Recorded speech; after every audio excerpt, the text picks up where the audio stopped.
Over the last few months, I've been talking about a choice we face as a country. We can either settle for an economy where a few people do really well and everybody else struggles to get by, or we can build an economy where hard work pays off again, where everyone gets a fair shot, everyone does their fair share, and everyone plays by the same rules. That's up to us. And today I want to talk to you about the idea that everyone in this country should do their fair share. Now, if this were a perfect world, we'd have unlimited resources. No one would ever have to pay any taxes, and we could spend as much as we wanted. But we live in the real world. We don't have unlimited resources. We have a deficit that needs to be paid down. And we also have to pay for investments that will help our economy grow and keep our country safe. Education, research and technology, a strong military, and retirement programs like Medicare and Social Security. That means we have to make choices. When it comes to paying down the deficit and investing in our future, should we ask middle-class Americans to pay even more at a time when their budgets are already stretched to the breaking point? Or should we ask some of the wealthiest Americans to pay their fair share? That's the choice.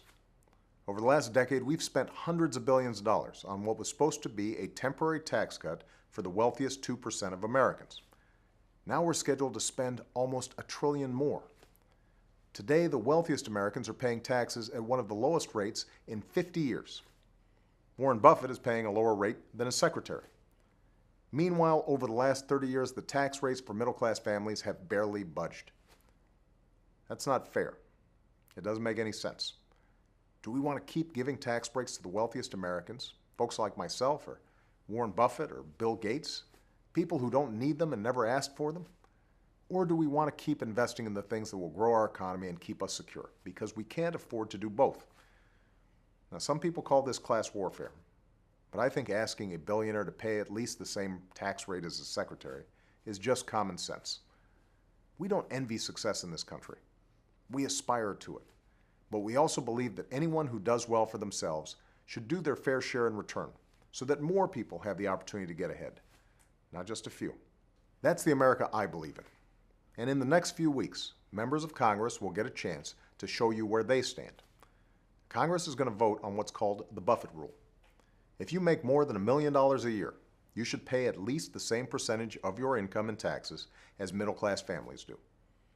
On the other hand, if you make under $250,000 a year, like 98% of American families do, your taxes shouldn't go up. You're the ones struggling with the rising cost of everything from college tuition to groceries. You're the ones who deserve a break. So every member of Congress is going to go on record.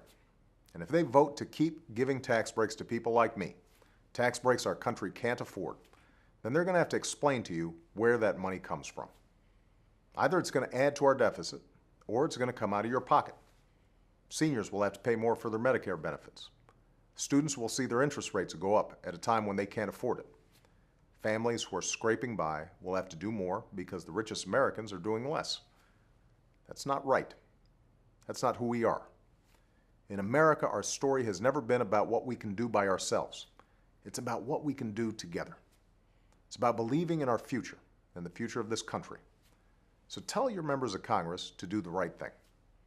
Call them up, write them a letter, pay them a visit, and tell them to stop giving tax breaks to people who don't need them and start investing in the things that will help grow our economy and put people back to work.